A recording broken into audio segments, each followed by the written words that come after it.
I got this new gizmo here. I got a microphone that's got a wind sock on it and it's supposed to reduce the wind noise on my videos and supposed to improve the quality of my recording. I got no proof.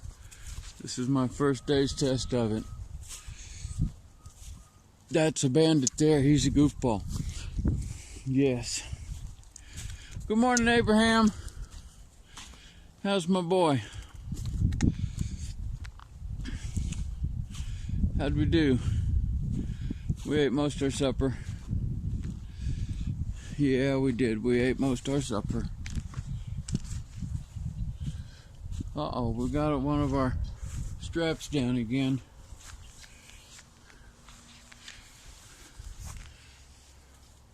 Let me try to adjust that for you.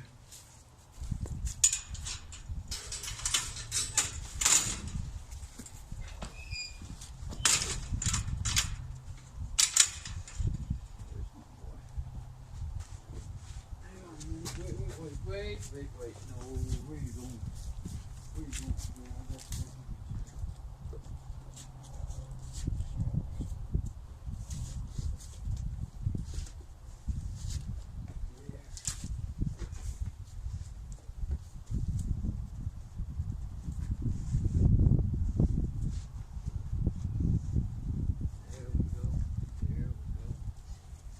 There we go.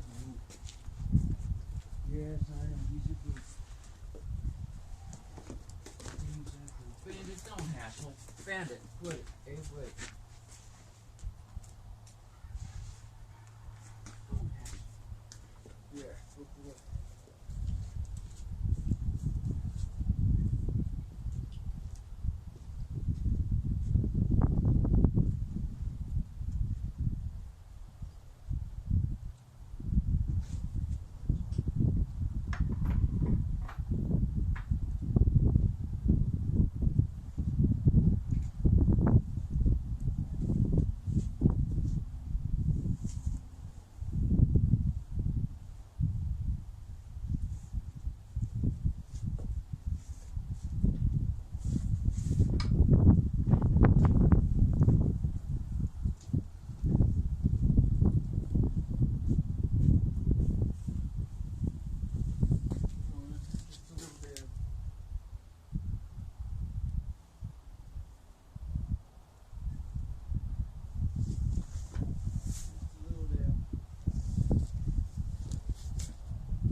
See the color difference between this bale I just brought him and the hay that I brought him before, which came from a previous bale. there are many things which cause variations in the hay, and I smell them to make sure they don't smell moldy before I bring them out. This one didn't smell moldy, but it weathered longer. Might have gotten rained on once. That would cause it to get that yellow color, but he's happy with it. You can see that for now, that other pile, the greener pile that there's on the right of those two by his right front foot, that's what he's been eating about the last 3 days, is off of that bale. And he's obviously ready for a change, you know, because he's happy to have this yellower bale now. With the choice of the two, he's eating off the yellower one. So, observing his food preferences has been an educational part of this past year for me. See, he's going back and forth there. It's like if you had, you know, mashed potatoes and peas on your plate and you were going back and forth between the two. These all look like hay to us, but to him, it's all different. So, it's a permanent learning process. I noticed Bandit went over and got a drink out of the water tank, and he had to stick his face down in it pretty low.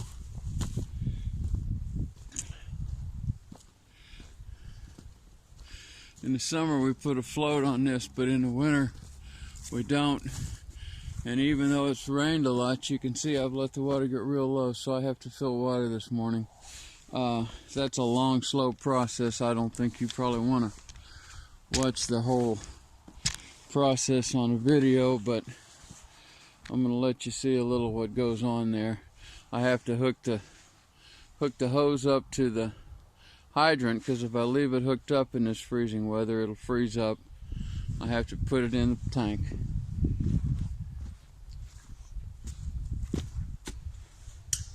This hydrant's farm well water.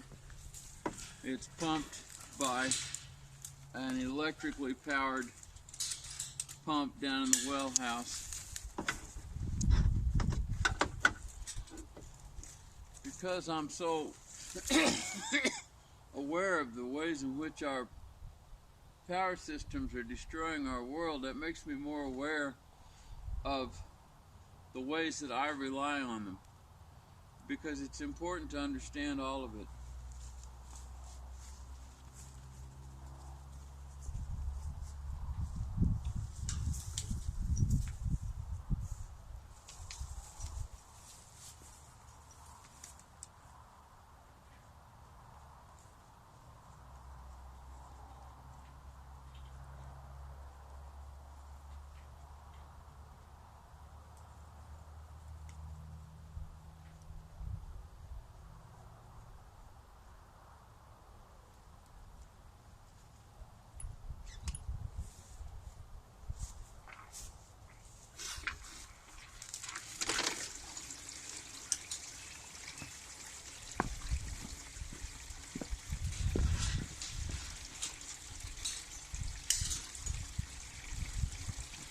That hydrant over there, that's called a freeze-proof hydrant. The valve's not up at the top where the handle is. The valve's down in the ground, buried below the freeze line. And there's a rod that goes down to the valve, so when you lift that handle, it opens the valve down at the bottom, and water comes up and out the hose and over to here and all of that. But when you close the handle, it closes the water valve down in the bottom, and it also opens another little valve that lets all the water that's in the pipe itself drain out of the pipe. And there's the hydrant is not buried directly in mud. It's standing in a gravel pit with dirt on top of it, and then the water that drains out of the pipe drains down into that gravel. And that's how come it's freeze-proof, because except when the water's running, there's no water in that mechanism above the freeze line. It only lets water above the freeze line when it's turned on. According to what I've read, and I can't be certain about this, but according to what I've read, that thing was invented by a Kansas Cityan named named Pryor. I used to work for his descendants at a company named Pryor Brass, where he'd originally invented it, but they were not able to. The modern economy took their business, and they're no longer in business. Anyway, that thing will fill. Now it'll take it about, I don't know, 15, 20, 30 minutes. 15, probably 15. And I stay up here and just hang around. You see, Smoke's upset with me because that's where he gets his water, and I'll let it get so low that he can't reach it. Water is the critical life asset for animals in the winter. When the water freezes up, it becomes much harder for animals to live. This tank is also heated electrically. You see that electrical cord going over there, and that red thing there, that's a floating heater. It's got a wire frame around it to keep the hot part from getting up against the plastic tank and breaking it. Yes, I know, Smoke. I know, buddy. Life, it ain't fair that you don't got any water, and I'm sorry. Yeah, you're a kitty. You're a kitty. Yes, you are. You're a kitty. Put this on your eye, honey. Here. Yeah, you're a kitty. Yeah, you smoky cat. Yeah, we'll have you some pretty quick here.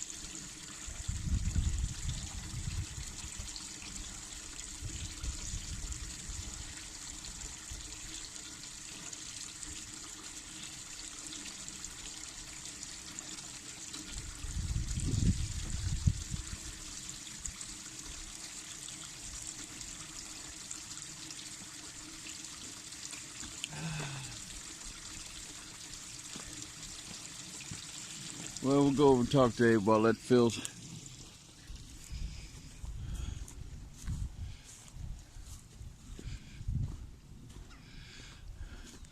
This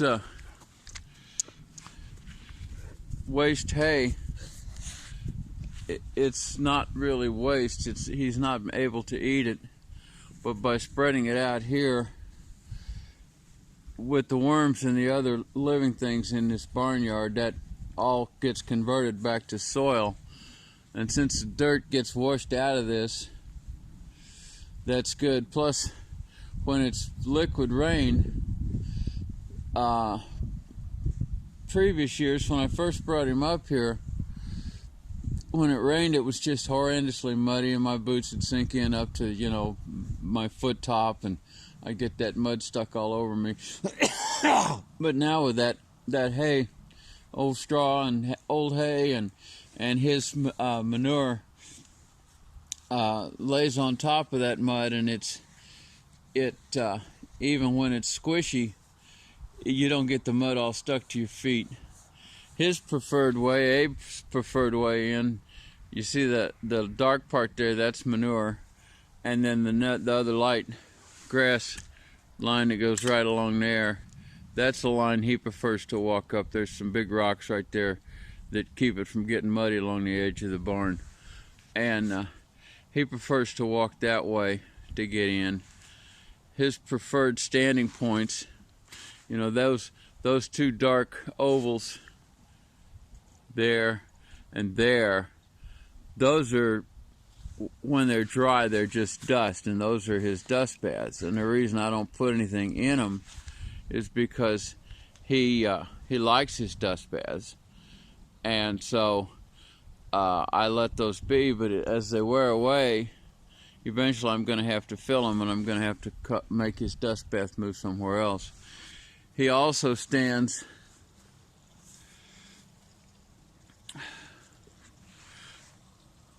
over there. There's a corner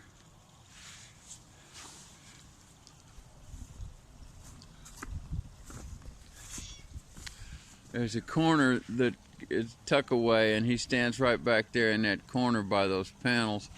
That cross log there, that's at about waist high, that right there, that's his old hitching post. Before we built his stall under the barn, that was where we hitched him to work on his feet, and that was where we tied him to do anything where he had to stand tied. And of course, back then he wasn't nearly as well trained as he is now. Now I don't have to tie him nearly as often as I used to, because now he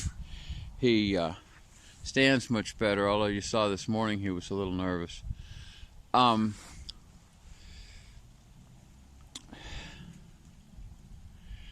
So those are his places that he stands the most. He stands inside the barn some too. If you look over there,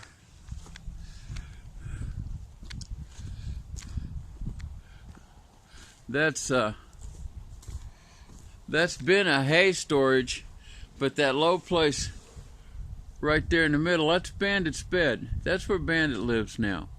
He has taken on that place. I got that bale there and that bale there to protect him from the east and west wind, and he tucks in that low spot, and that's where he sleeps every night now. So what I'm going to do is I'm going to rearrange this. I don't want to give him all those bales for his doghouse because it wastes resources.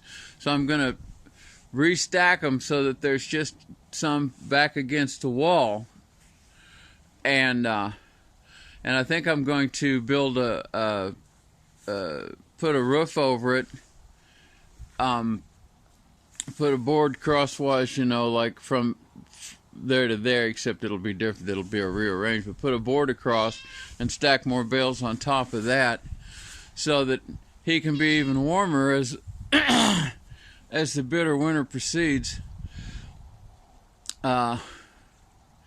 He could go inside. There's lots of hay inside, but he doesn't prefer to go there. He likes to be out here where he can watch his world and supervise and take responsibility to guard what he guards.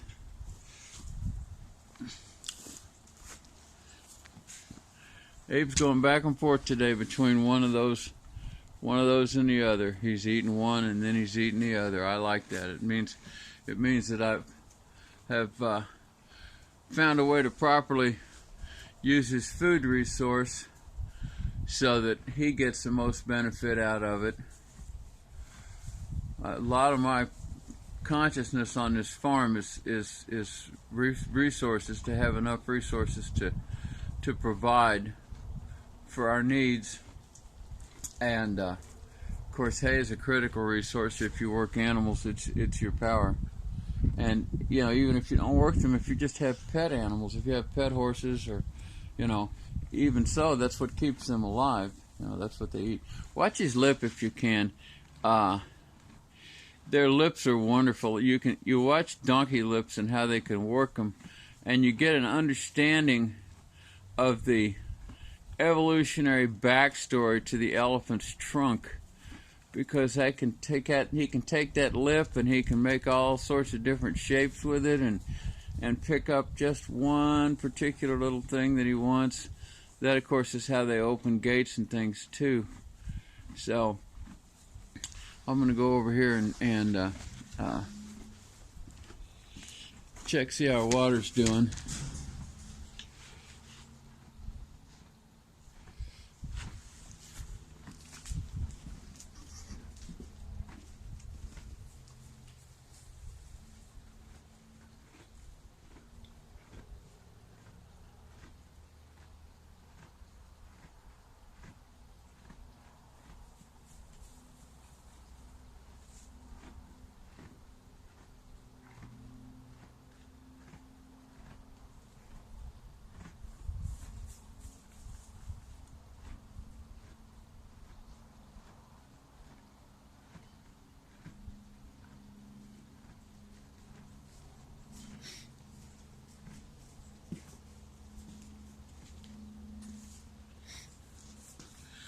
It's doing all right. It'll be another few minutes.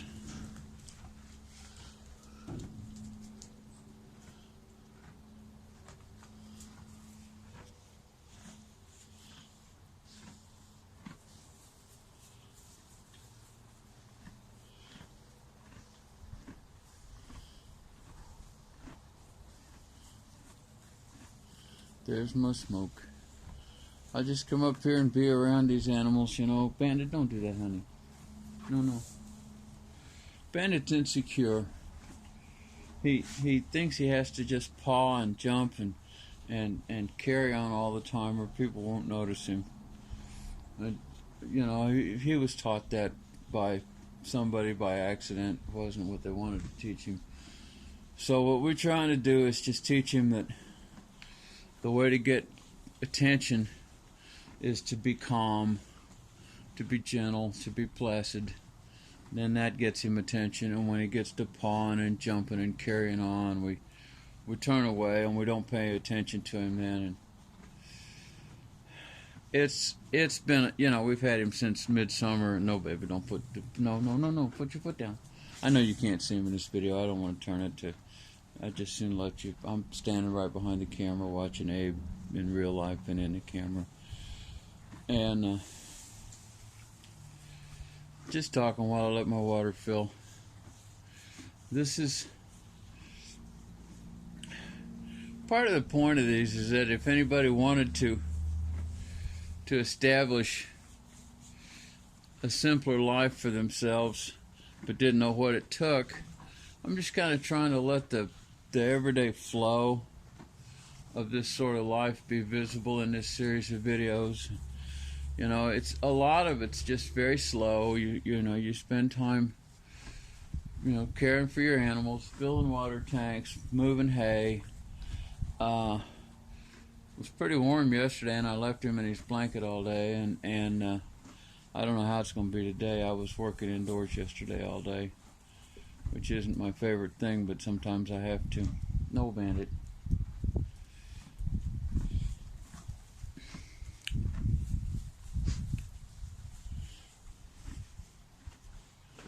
No, buddy. Don't do that.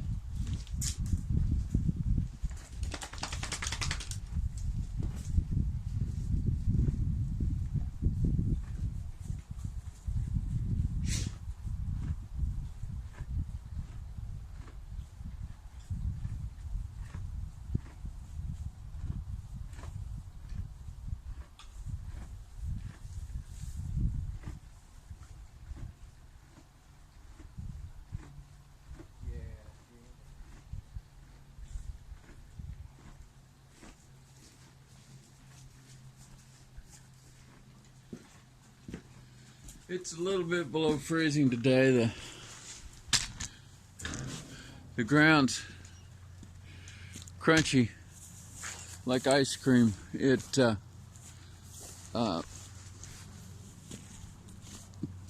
partly frozen, still partly mud.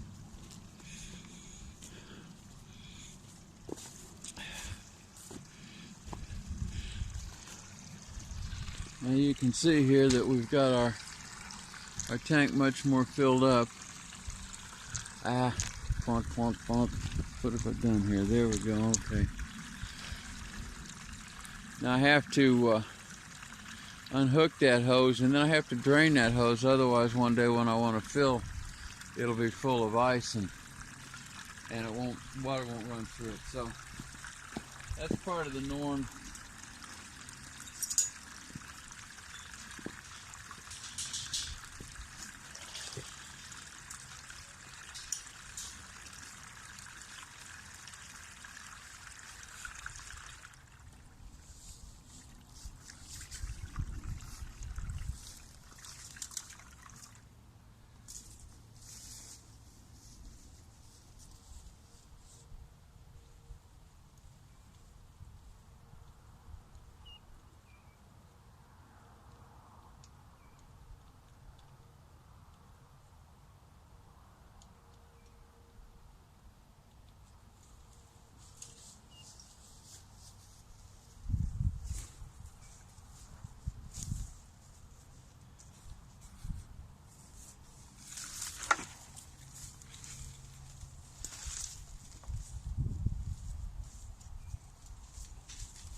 That's it. Tank's full till next time. Smoke can reach the water. Bandit can reach the water.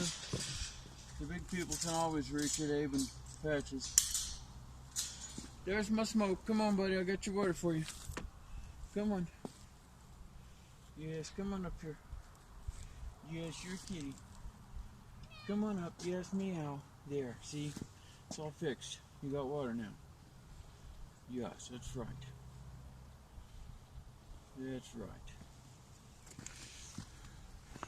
Life on the farm.